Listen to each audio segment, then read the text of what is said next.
Oke, Assalamualaikum warahmatullahi wabarakatuh. Selamat pagi anak-anak semua.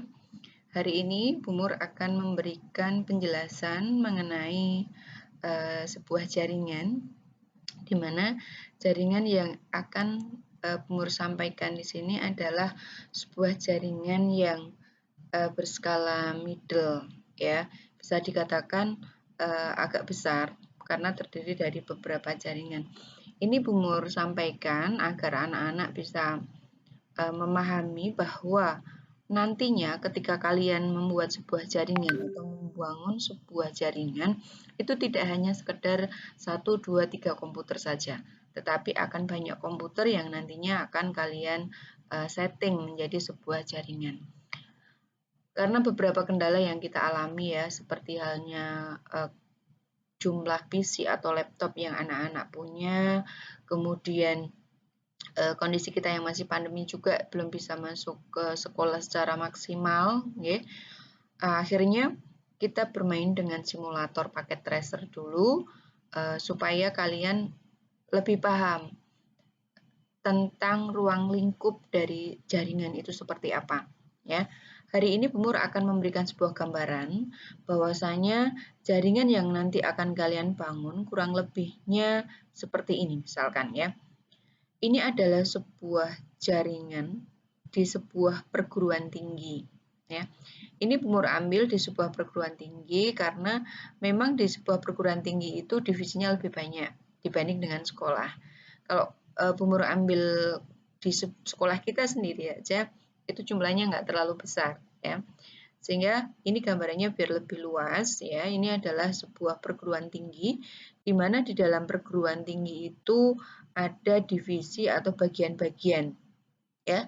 Ada yang namanya fakultas A, atau ini fakultas kedokteran, kemudian ini adalah fakultas pertanian, misalkan seperti itu. Di mana masing-masing fakultas itu mempunyai jaringan lokal masing-masing.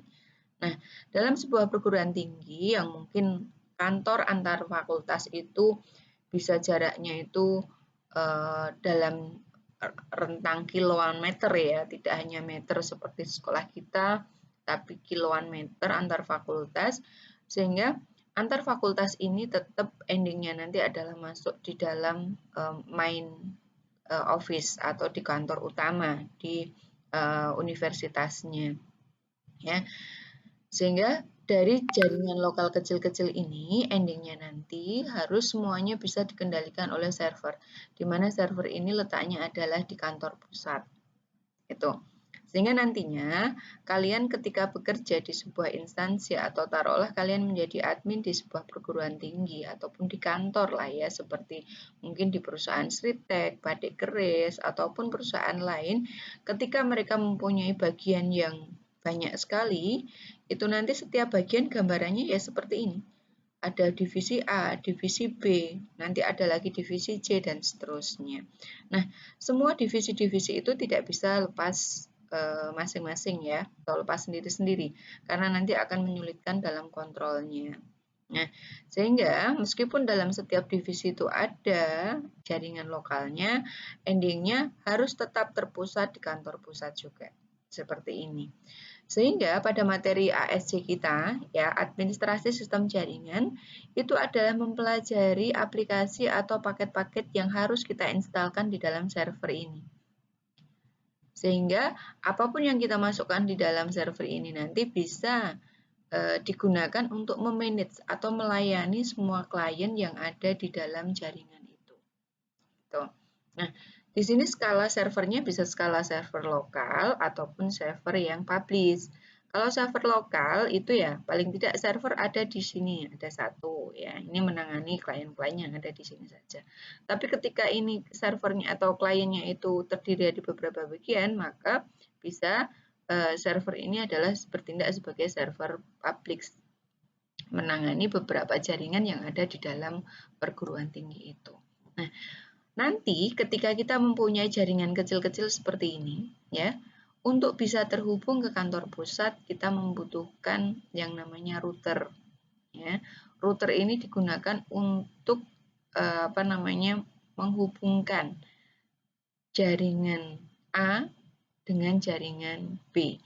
Yang Bumur katakan jaringan A dan jaringan B di sini bukan nama jaringannya kita kasih nama jaringan A dan jaringan B, tetapi yang membedakan antara jaringan A dan jaringan B itu adalah kelas IP-nya. Ya, IP address-nya kelas A, kelas B, kelas C. Sehingga jaringan A dengan jaringan B itu secara idealnya berbeda nomor IP, ya, sehingga nanti perlu dihubungkan dengan router. Nah, pertanyaan sekarang, jika jaringan A dan jaringan B ini IP-nya sama, apakah perlu diadakan router?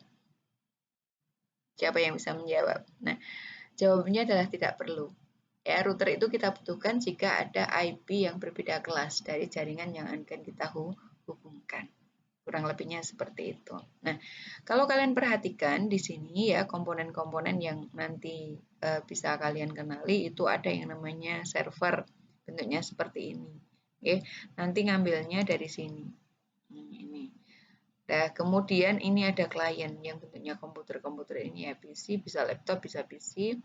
Kemudian ini ada yang namanya hub, ya. Hub di sini nanti kalian bisa masuk ke device, ya. Kemudian router itu juga device.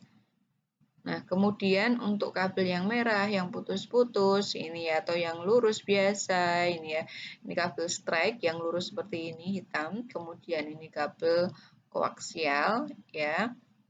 Ini bisa kalian ambil dari connection. Nah, ini. Ya, kabel-kabel yang ada di sini. Kemudian cara membuatnya seperti ini bagaimana gitu kan ya. Sebelum kita membuat, perlu kalian ketahui bahwa PC-PC ini hidup. Ya, PC-PC ini bisa kita simulasikan seperti halnya PC yang ada dalam jaringan sesungguhnya. Jadi kita bisa memberi nomor IP juga ya. Ketika ini kita klik ya, ini nanti ada tombol on off-nya. Kalau ini nyala berarti PC ini hidup. Kalau ini mati, maka PC ini mati. Menghidupkannya cukup diklik lagi sekali. Kemudian di sini ada pengaturan desktopnya juga, konfigurasinya juga, gitu kan ya. Di dalam desktop ini nanti kalian akan menemui yang namanya IP konfigurasi, dial up, terminal, command prompt, ya, VPN, PC wireless, dan seterusnya. Ini semua aktivitas kita secara real di praktek itu sudah terakomodir di sini. Karena ini adalah produknya Cisco, jadi sudah bagus ya, sudah bagus dan sudah merupakan simulator yang bertaraf internasional. Tuh. Nah, kemudian setelah kita membuat jaringan seperti ini ya, nanti kalian harus bisa memberikan nomor IP ya. Nomor IP. Dengan bagaimana cara memberikan nomor IP? IP nanti ada IP statis dan IP dinamis atau DHCP, Dynamic Host Configuration Protocol. Di sini kalian harus memasukkan nomor IP-nya berapa. Nah, ini contoh yang Bumur masukkan pada PC yang Bumur klik tadi ya di dosen 1. Ini ada IP 172.17.18.2. Di mana subnet max-nya adalah 255.255.255.192. Kemudian default gateway-nya ini adalah IP dari servernya, server yang besar ini ya. Ini IP-nya kita jadikan sebagai gateway. Kemudian DNS itu juga domain name server itu juga ada di server kita. Ini contoh soal dari lomba LKS anak-anak ya yang Bumur kerjakan ini. Kalau sudah ya, ini nanti di close ya, ditutup semua. Ini berganti ke PC berikutnya. Masuk ke konfigurasi bisa, ke desktop bisa, kemudian MP konfigurasi sama. Gitu ya. Kemudian cara menampilkannya bagaimana gitu kan. Ini sekilas ya, biar kalian nanti punya bayangan jaringannya nanti skalanya seperti apa gitu kan. Ini dalam lingkup kecil kelihatan ya. Ini apa namanya, gambarnya kecil, tapi dalam implementasinya ini nanti bisa di gedung A itu di Sukoharjo, gedung B-nya mungkin ada di Solo gitu kan. Kemudian servernya ada di Boyolali, misalnya seperti itu bisa dimungkinkan. Gitu ya. Oke. Ini Bumur buka lembar kerja baru ya.